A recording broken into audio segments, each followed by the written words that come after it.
لا إله إلا الله محمد رسول الله لا إله إلا الله محمد رسول الله لا إله إلا الله محمد آج ذرا یہ لعبہ حور کے بارے میں آپ کو کچھ بتاتے ہیں. جو روایت آئی ہے وہ بھی عربی میں آپ کے سامنے پیش کرتا ہوں, اس کا ترجمہ بھی پیش کرتا ہوں.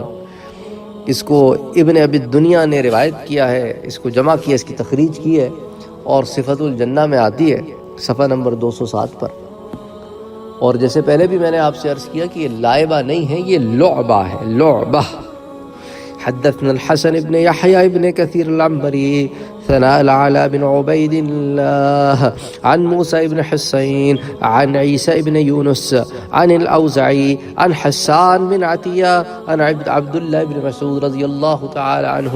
تو یہ تو اس کی سند ہو گئی کہ حضرت عبداللہ ابن مسعود رضی اللہ تعالی عنہ تک یہ اس کی سند آتی ہے کہ حضرت عبداللہ ابن مسعود فرماتے ہیں قال ان فی الجنت حورا یقال لها اللعبہ, جنت میں ایک حور ہے جس کا نام کیا ہے؟ لعبہ.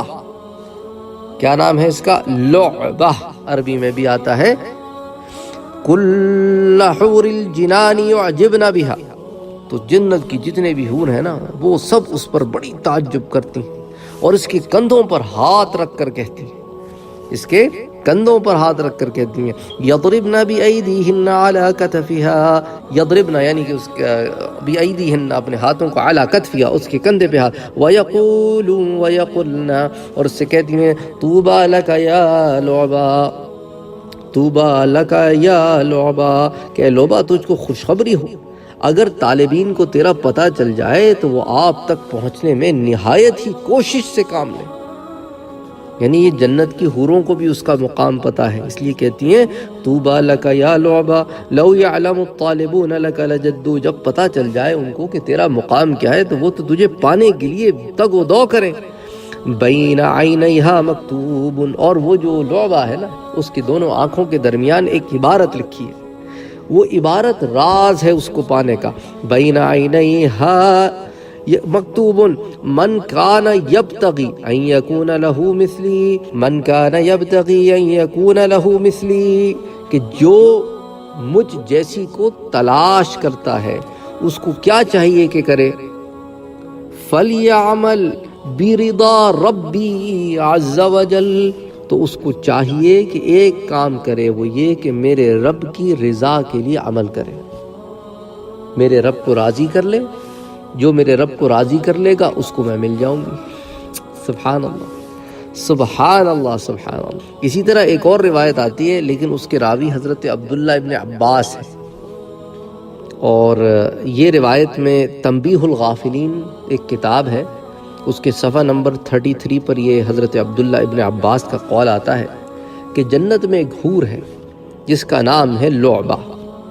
اس کو 4 چیزوں سے پیدا کیا گیا ہے, 4 چیزوں سے. پہلے بھی آپ کو حدیث میں بتا چکا ہوں کہ حوروں کی تخلیق میں کئی چیزیں استعمال کی گئی ہیں, اور ہر چیز, ہر حور ایک ہی کمپوزیشن میں نہیں ہے, کسی میں کچھ اجزاء ہیں, کسی میں کچھ اجزاء ہیں.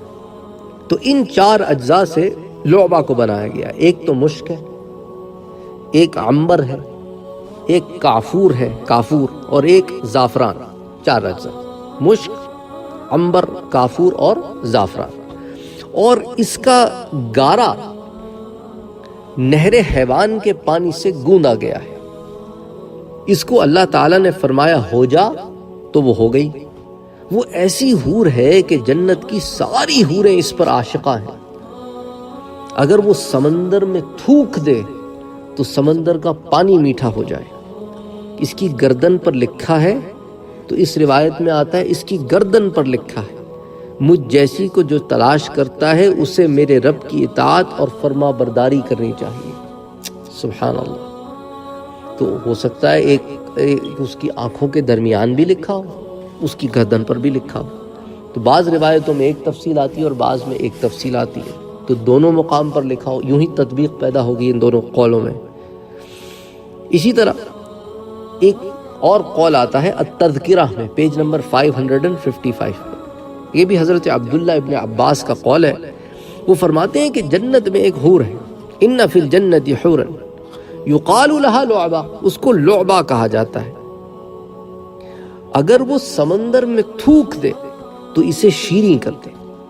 اس کی گردن پر لکھا ہے، تو وہ جو پچھلی روایت تھی وہ ذرا تفصیل سے تھی، جو تنبیہ الغافلین میں تھی، اور تذکرہ میں جو روایت ہے وہ اسی کی چھوٹی فارم ہے کہ اس کی گردن پر لکھا ہے کہ جو مجھ جیسی کو تلاش کرتا ہے اس کو میرے رب کی اطاعت اور فرما برداری کرنی چاہیے۔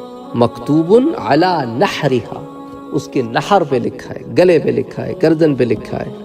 یہ بات بڑی تفصیل کے ساتھ ہم نے یہاں پر سمیٹنے کی کوشش کی کہ لعبہ جو ہے وہ کیا ہے، کیسے بنی ہے، اور وہ کس کو ملے گی اور کس طرح ملے گی، اور اس نے اپنے پانے کا ایک راز بھی بتا دیا ہے۔ من احب ان یکون لہ مثلی فلیعمل بطاعت ربی، جو مجھ جیسی کو پانا چاہتا ہے وہ رب کی اطاعت کرے، اس کی فرما برداری کرے، اس کے حکموں کو مانے، گناہوں سے بچے، اور میں اس کو مل جاؤں گا۔ سبحان اللہ، وما علینا الا البلاغ۔